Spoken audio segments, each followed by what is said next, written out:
रखिए श्रीमान राहुल गांधी जी।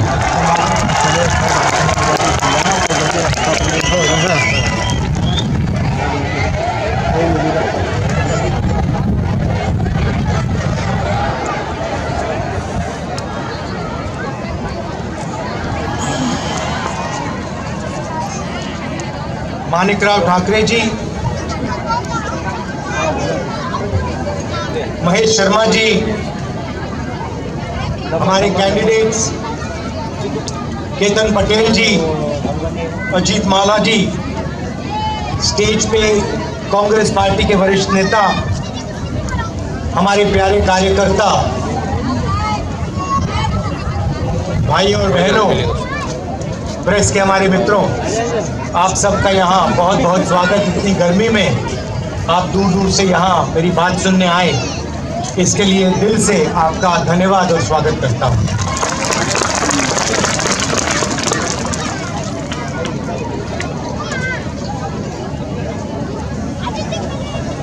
हिंदुस्तान में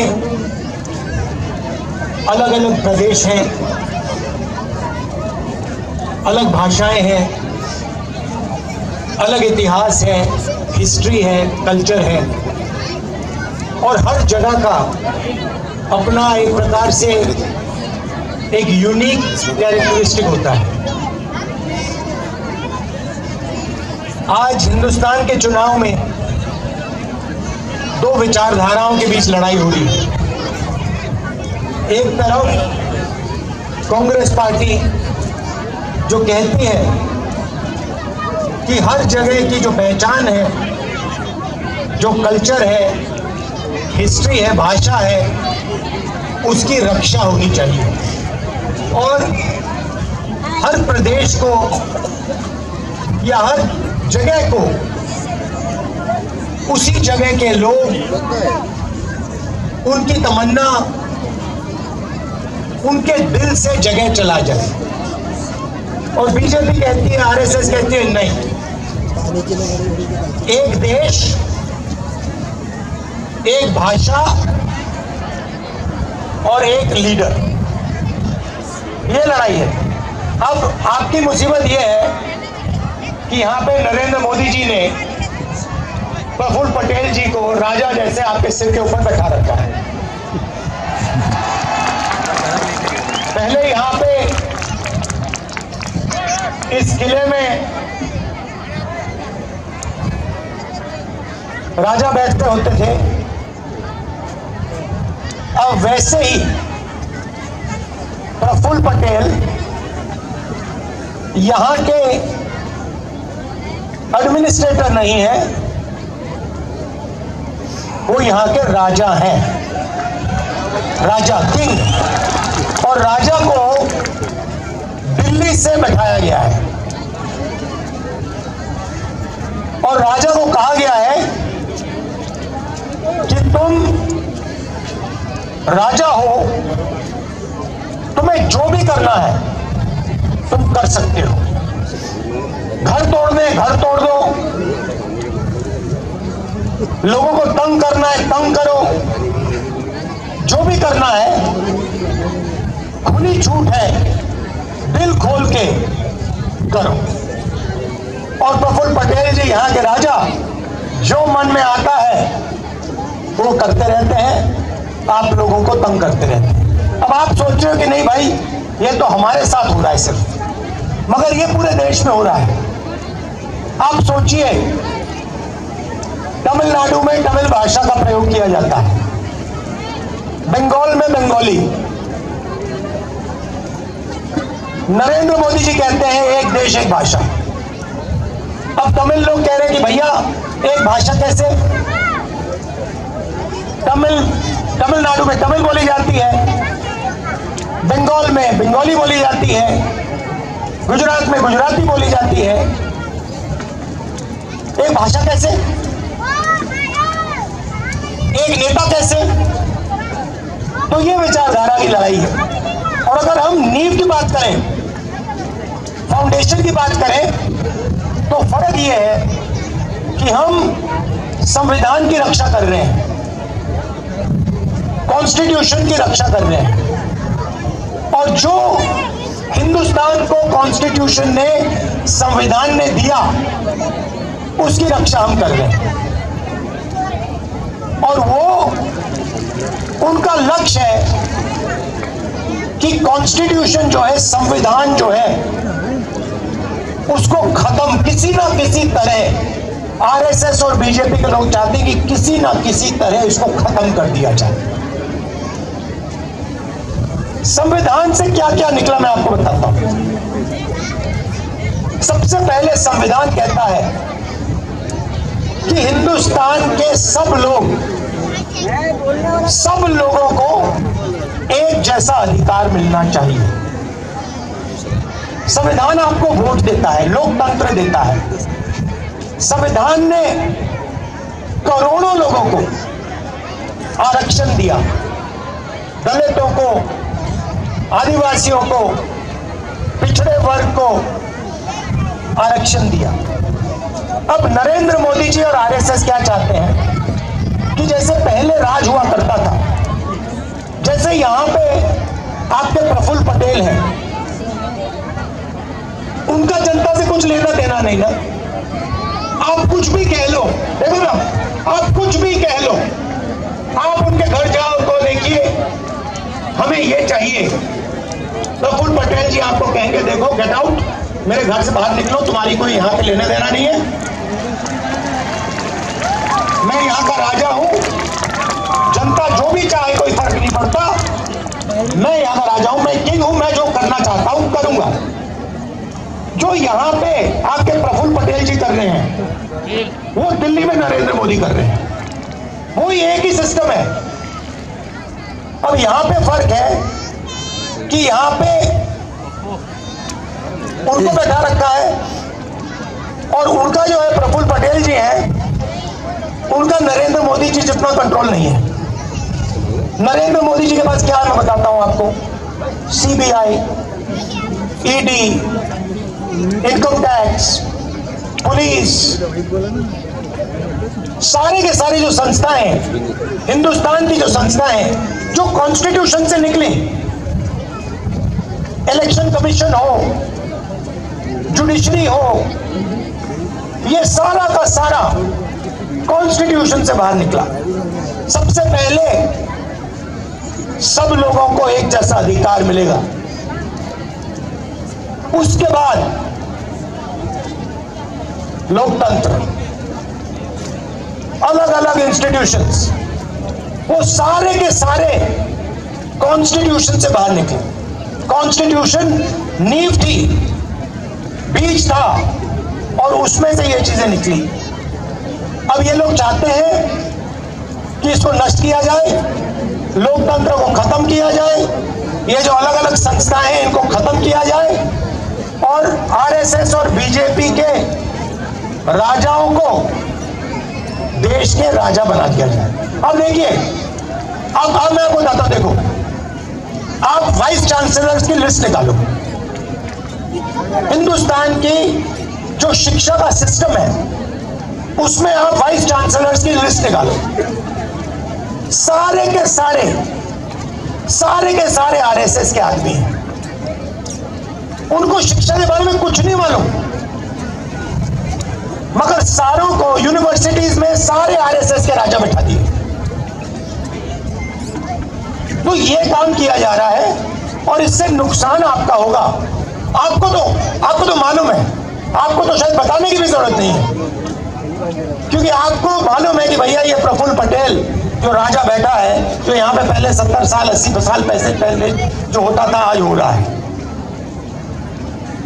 मगर मैं ये देश को समझाने की कोशिश कर रहा हूं कि भैया ये प्रफुल्ल पटेल इन्होंने यहां बैठा रखे, बाकी देश में भी ये यही करने जा रहे हैं।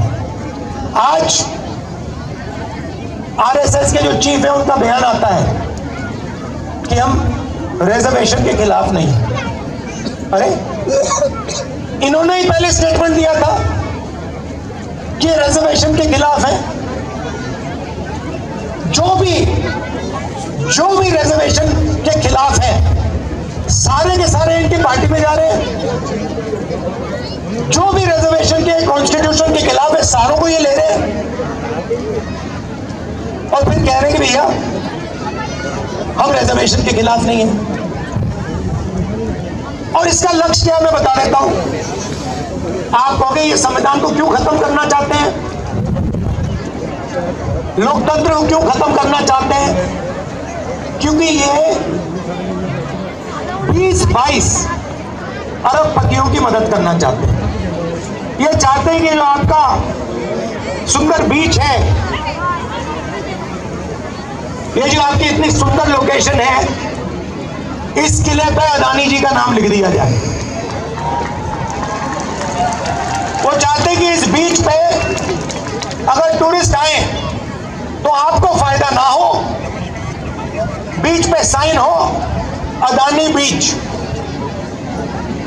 आपके एयरपोर्ट पे अदानी का नाम हो, आपके हाईवेज अदानी बनाए, जो भी यहां बिके वो अदानी और अंबानी बेचे और आप लोग बस देखते रह जाओ। और ये इन्होंने पूरे देश में किया। मैं 2-3 उदाहरण देता हूं आपको।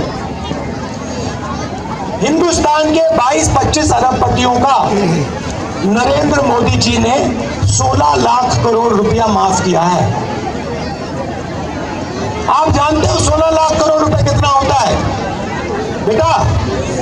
हाँ, जो लाल शर्ट पहने हो, जानते हो 16 लाख करोड़? हाँ, तुम जानते हो 16 लाख करोड़ रुपए कितना होता है? जानते हो? हाँ, तुम्ही से बोल रहा हूं। जानते हो कितना होता है 16 लाख करोड़ रुपया? मैं बताता हूं। 25 साल मनरेगा में जितना भी पैसा लगा, 25 साल अगर आप वो पैसा ले लो, उतना पैसा नरेंद्र मोदी ने 10-15 लोगों का कर्जा माफ किया है। किसानों को कितना माफ किया? 1 रुपया नहीं माफ किया। जो हमारे स्टूडेंट्स हैं, बेरोजगार युवा हैं, उनका कितना कर्जा माफ किया? 1 रुपया नहीं किया। छोटे व्यापारियों को खत्म कर दिया, स्मॉल मीडियम बिजनेस वालों को खत्म कर दिया, नोटबंदी की, गलत जीएसटी लागू की। किसको फायदा हुआ? यहां पे एक आदमी नहीं है जिसको नोटबंदी से फायदा हुआ। अदानी, अंबानी। आप मुझे बताओ, यहां पे कोई एक व्यक्ति है जिसको नोटबंदी से फायदा हुआ है? ना। एक आदमी है यहां पे जिसको जीएसटी से फायदा हुआ? ना। अब देखिए, मजे की बात देखिए। आप शर्ट खरीदते हो, ये भैया आपने शर्ट कितने की खरीदी? हाँ, आपने कितने की खरीदी है? अरे भाई, आपसे पूछ रहा हूं, सफेद। हाँ, कितने की खरीदी? 200। अब देखो, लड़के ने 200 रुपए की शर्ट खरीदी, 18% जीएसटी लगा, इसके जेब से निकला। अगर अदानी अरबपति यही शर्ट खरीदता तो वो भी 18% टैक्स देता। मतलब जितनी टैक्स आप देते हो उतनी अदानी देता है। आमदनी इनकी हजारों में, उनकी हजारों करोड़ रुपए में। टैक्स जितना आप उतना वही। और टैक्स कौन दे रहा है? आप लोग दे रहे हो, किसान दे रहा है, मजदूर दे रहा है, बेरोजगार युवा दे रहा है। और पैसा कहां जा रहा है? उन्हीं 2-3 लोगों के जेब में। आप जानते हो, उन्हीं के जेब में आपका पैसा जा रहा है। तो हमने निर्णय लिया कि अगर ये बीजेपी के लोग नरेंद्र मोदी 20-25 अरबपति बना सकते हैं, तो कांग्रेस पार्टी करोड़ों लाखपति बना सकती है। तो आप कहोगे भाई ये कैसे हो सकता है? आप कहोगे ये कैसे हो सकता है? मैं बताता हूं आपको, मगर उससे पहले मैं आपको बताता हूं, जैसे ही दिल्ली में हमारी सरकार आएगी तो प्रफुल्ल पटेल को ना हम यहां से आउट करके 2 मिनट में, और जो उसने यहाँ पूरा का पूरा भ्रष्टाचार किया ना, जो पूरा भ्रष्टाचार किया है, घर तोड़े हैं, उसका पूरा दादागिरी जो है उसको सीधा टाइट कर देंगे। सबसे पहला वो होगा। उसके बाद हम क्या करेंगे मैं बताऊंगा। आपको खुश करने आया हूं आज मैं यहाँ, मूड ठीक करने आया हूँ। जो मोदी जी ने, अंकल जी ने आपका मूड खराब कर रखा है, वो मैं ठीक करने आया हूँ। तो सबसे पहले क्या होगा, हिंदुस्तान के सब गरीब परिवारों की लिस्ट बनाई जाएगी, करोड़ों परिवारों की लिस्ट बनेगी और हर परिवार में से एक महिला का नाम चुना जाएगा। अब आप पूछो क्या होगा, पूछो क्या होगा, मैं बताता हूं। उस महिला के बैंक अकाउंट में साल के 1 लाख रुपए डाल देंगे। हर महीने 8,500 रुपए खटाखट 1 तारीख को खटाखट।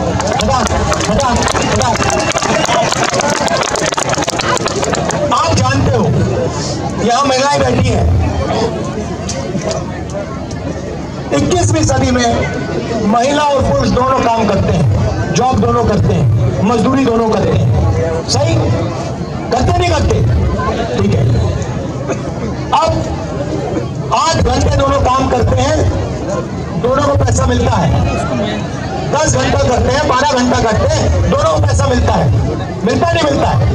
मगर जो महिला घर में काम करती है उसके लिए उसको पैसा क्यों नहीं मिलता? आप 8 घंटा काम करते हो, वो जो बैठी हुई है वो 8 घंटा बाहर करती है, 8 घंटा घर में करती है, 16 घंटा वो काम करती है। मगर जो घर में काम करती है उसके लिए उनको 1 रुपया नहीं मिलता। इसीलिए हमने निर्णय लिया है कि महिलाओं के बैंक अकाउंट में 1 लाख रुपया जाएगा।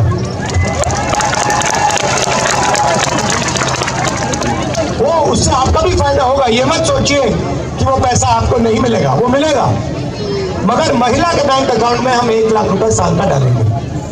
तो ये हो गई पहला कदम, करोड़ों लाखपति का पहला कदम। अब मैं आपको दूसरा कदम बताता हूं। यहां पे मुझे दिख रहे हैं नरेंद्र मोदी जी ने, अंकल जी ने बहुत सारे लोगों को बेरोजगार किया है। प्रफुल्ल पटेल जी ने बहुत सारी यहाँ पे नौकरियां खत्म की है, मुझे दिख रहा है, ये देखो हाँ दिख रहा है। अब अंबानी का जो बेटा है वो जॉब मार्केट में घुसने से पहले, अदानी का बेटा, अंबानी का बेटा, टाटा का बेटा, वो भैया अमित शाह का दूसरा लेवल का आदमी है। उसने कभी क्रिकेट खेली नहीं, मगर वो तेंदुलकर जी की जगह पे बैठा हुआ है, और वो अलग बात है। तो वो अप्रेंटिसशिप करते हैं, 1 साल की अप्रेंटिसशिप होती है, उनकी ट्रेनिंग होती है, सैलरी मिलती है, और फिर उसके बाद 1 साल की टेम्परी, 6 महीने की टेम्परी नौकरी करने के बाद उनको परमानेंट नौकरी मिलती है। मगर हमारे जो बेरोजगार युवा हैं उनको ये मौका नहीं मिलता। हाँ, इसीलिए तो मैं आया हूं यहाँ, अब मिले। अब हमने सीधी सी बात रखी है, हिंदुस्तान का कोई भी ग्रेजुएट हो, डिप्लोमा होल्डर हो, कॉलेज यूनिवर्सिटी जो भी, उसको हम एक अधिकार देने जा रहे हैं। जैसे मनरेगा में रोजगार का अधिकार दिया था, गांव में काम का अधिकार दिया था, अब हम पूरे हिंदुस्तान के ग्रेजुएट्स को अधिकार देने जा रहे हैं। अधिकार का मतलब अगर आपने मांगा उसको पूरा करना पड़ेगा, कानून है। अगर आपने मांग लिया तो सरकार को देना ही पड़ेगा। अब क्या देंगे बता रहा हूं आपको, अप्रेंटिसशिप मिलेगी, 1 साल की अप्रेंटिसशिप होगी, प्राइवेट सेक्टर में, पब्लिक सेक्टर में, सरकारी ऑफिसेज में, सरकारी अस्पतालों में 1 साल की पहली नौकरी पक्की। पहली नौकरी पक्की मतलब कोई भी बेरोजगार युवा ग्रेजुएट कह सकता है, भैया हाथ उठा के कह सकता है मुझे अपना अधिकार चाहिए। जैसे ही वो कहेगा, सरकार कहेगी इधर आओ, चलो ये लो, इस प्राइवेट कंपनी में तुम्हें 1 साल की नौकरी मिल रही है, उसमें तुम्हारी ट्रेनिंग होगी, 1 लाख रुपए तुम्हारे बैंक अकाउंट में 1 साल में घुसेंगे, 8,500 रुपए महीने के लिए, खत्म। और करोड़ों युवाओं को ये फैसिलिटी दी जाएगी। तो एक तरफ महिलाओं को 1 लाख रुपए साल के, 8,500 महीने के, और दूसरी तरफ बेरोजगार युवाओं को ट्रेनिंग और महीने के 8,500 रुपए, साल के 1 लाख रुपए। ये हो गए, करोड़ों लाखपति बन गए। अब किसान कहेंगे भैया देखो, हमें महालक्ष्मी योजना जो महिलाओं का पैसा है उससे फायदा होगा, हमारे बेटियों को अप्रेंटिसशिप मिलेगी, ये तो सब ठीक है, बेटियों को अप्रेंटिसशिप मिलेगी, मगर हमारे लिए आप क्या करने जा रहे हो? तो किसानों से मैं कहना चाहता हूं, नरेंद्र मोदी जी ने अदानी जैसे लोगों का कर्जा माफ किया, सरकार बनते ही तुम्हारा कर्जा माफ हो जाएगा, किसानों का कर्जा माफ हो जाएगा। और अलग अलग प्रोडक्ट्स के लिए सब लोगों को सही दाम मिलता है, कोई गाड़ी बनाता है उसे सही रेट मिलता है, कोई टूथपेस्ट बनाता है उसे सही रेट मिलता है, मगर किसान दिन भर काम करता है, खून पसीना देता है, उसको सही रेट नहीं मिलता, कभी नहीं मिलता। हर किसान जानता है जब उसको धान बेचना होता है, शुगर केन बेचना होता है, गेहूं बेचना होता है, एक्सपोर्ट पॉलिसी बदल दी जाती है, कुछ ना कुछ हो जाता है, उसे सही रेट नहीं मिलता।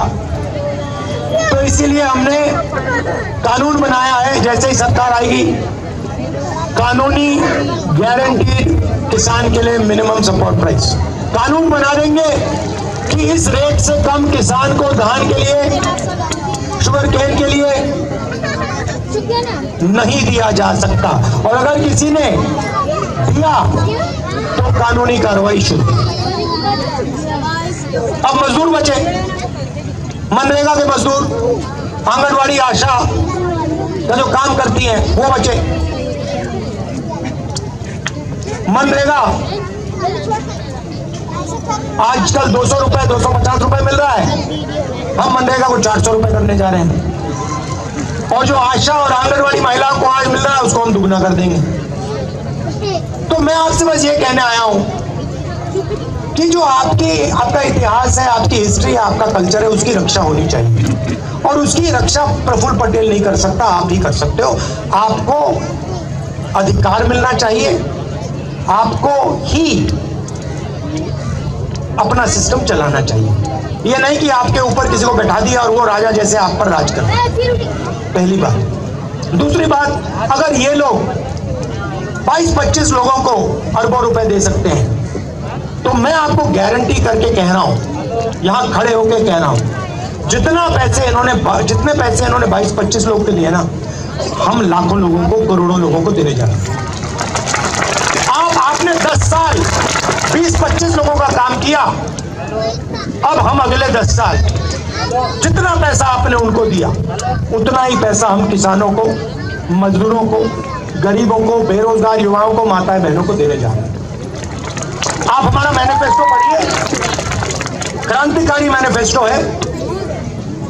मैंने 5 चीजों के बारे में बोला है, मगर उसमें सब लोगों के लिए हमने कुछ ना कुछ सोच कर दिया है। यहाँ पे मछुआरे बहुत हैं, आपको बहुत नुकसान हुआ है, आपकी बोट ले जाते हैं लोग, तो आपके लिए मैनिफेस्टो में आप देखेंगे तो आपके लिए बहुत जरूरी चीजें हमने की हैं। थोड़ा सा मैं आपको बता देता हूँ। जो पहले आपको डीजल की सब्सिडी मिलती थी, जो बंद कर दी, उसको हम फिर से चालू कर देंगे। दूसरी बात, जो भी बोट फिशिंग बोट होगी उसका हम आपको इंश्योरेंस देंगे। और तीसरी बात, जो इनलैंड फिशिंग और एग्रीकल्चर है उसको हम एग्रीकल्चर जैसे मानेंगे। तो ये मैं आपसे कहना चाहता था। यहाँ पे आप केतन पटेल जी और अजित माला जी को पूरा समर्थन दीजिए और कांग्रेस पार्टी को जिताइए, जबरदस्त बहुमत से जिताइए। और ये जो है यहाँ पे आपके एडमिनिस्ट्रेटर, इसे भगाइए भाई, 15 मिनट नहीं लगेंगे। और ये सिर्फ भागेगा नहीं, सिर्फ आपसे नहीं भागेगा, ये फिर कार्रवाई शुरू होगी तो आगे पीछे भागेगा। धन्यवाद।